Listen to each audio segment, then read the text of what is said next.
Hi guys, welcome to JIK 224 E-Kuliah series. This is the 9th video covering chapter 2, which is Fischke projection. So in this video, you will learn how to draw a flat representative of a 3D molecules using Fischke projection. So upon completion of this topic, you should be able to use Fischke projection to represent the stereochemistry of compounds with one or more asymmetric carbon atoms or chiral carbon. So what is Fischke projection? Fischke projection are often used to depict a stereochemistry when more than one asymmetric carbon is present. It is a flat representation of a 3D molecule. So they are useful when drawing mirror images. In this example, you can see that it is much more simpler to use a Fischke projection when we are drawing its mirror images. It has a perfect non-superimposable mirror images of each other. So it is much more simpler to draw a Fischke projection as in a 3D molecule. Next is to identify internal mirror planes of symmetry. So using Fischke projection is much more easier to place the internal mirror planes, and then we can easily notice the two identical halves of each other. So this is the internal plane of symmetry. Next, it can be used to determine if two possible substances are non-superimposable mirror images.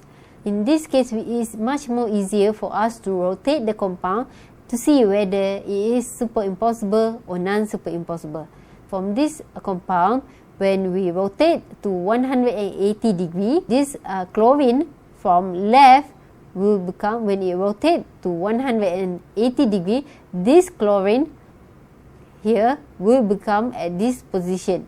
Okay, so we can easily see that actually these two compounds are superimposable, because if we flip the compound here, we will obtain a similar compound as this first compound. So they are superimposable to each other. How to draw a Fischke projection? In this case, to draw a Fischke projection, a chiral carbon must be placed at the intersection of horizontal and vertical lines. Horizontal lines are born coming towards you, while vertical lines are bonds going away from you. So the horizontal lines are usually represented in dark wedges, while the vertical lines are represented with the dashed line.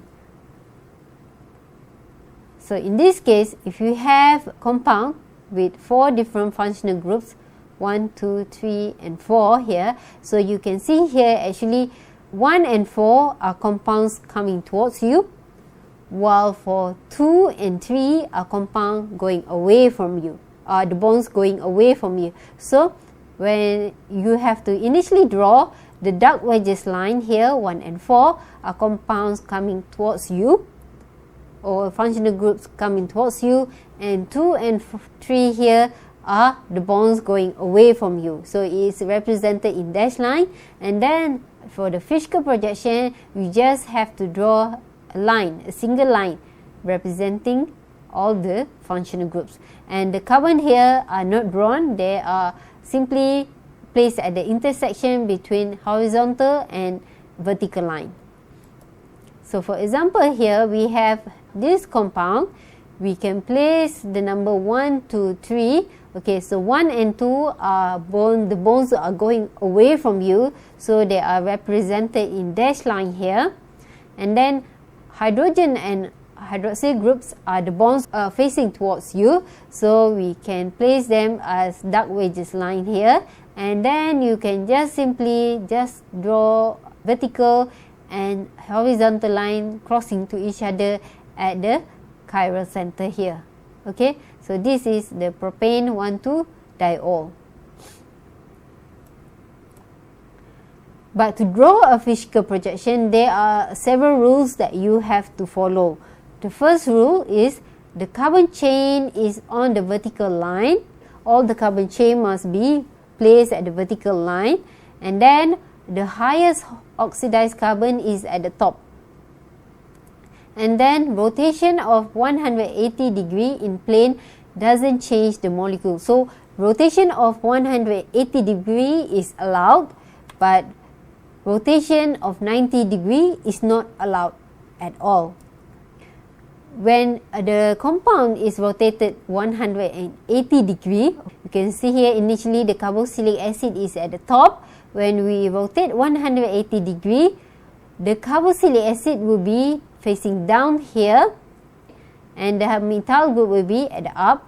Similar goes to the hydroxyl group and hydrogen group, whereby the hydroxyl will be moving from your right to your left, and hydrogen will be from your left to your right. Okay, so it is allowed. So a rotation of 180 degree is allowed because it will not change the configuration. However, rotation of 90 degree is not allowed. A rotation of 90 degree will change the orientation of the horizontal and vertical compound.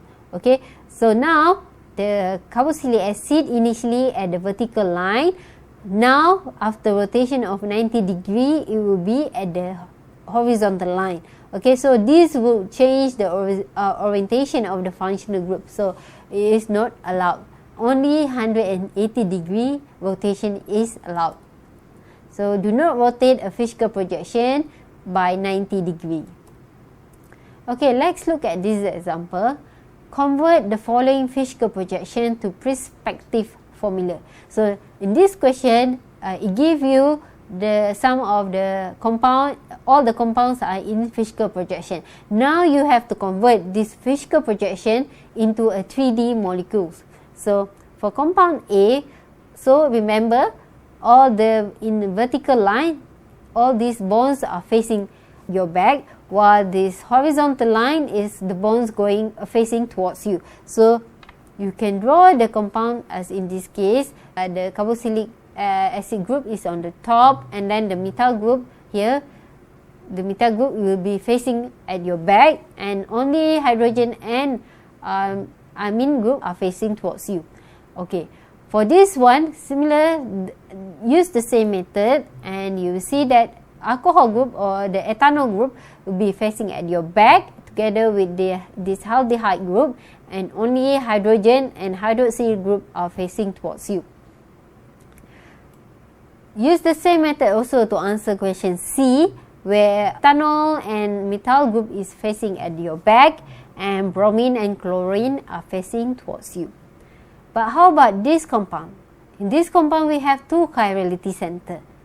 So to draw them, you have to have some imagination how to draw this compound, because for one chirality center is simpler, but for two or more chirality center, it becomes much more difficult. So it needs your imagination on how to draw this compound and see any rotation. Okay, so for this one, we have here 4 carbon with 2 chirality center.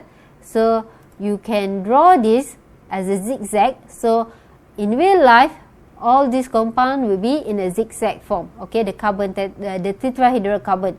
So this is the zigzag. So remember, when you draw this physical projection, the horizontal line is the bonds facing towards you.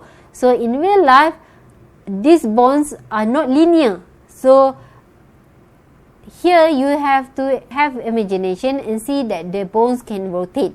So this bromine is facing towards you, and this hydrogen is facing away from you.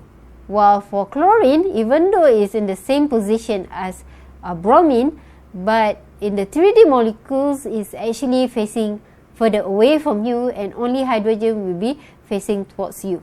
This is why, because when you drawing the physical projection, you have to rotate this chlorine, rotate so that it has to be facing towards you. When you rotate this hydrogen and chlorine, you will see that actually the hydrogen will be going to chlorine position, and the chlorine will replace the position of hydrogen. So then we can have the hydrogen and bromine at the same side, which is at your right. Okay, So as a summary, physical projection is a method for drawing an asymmetric carbon atom as a flat representation. The carbon chain is kept along the vertical with the highest oxidized carbon at the top. Vertical bonds project away from the viewer, so it is facing further away from us, and horizontal bonds project towards the viewer. This is the reference, and if you have any question, feel free to contact me at my email address. And thank you for listening.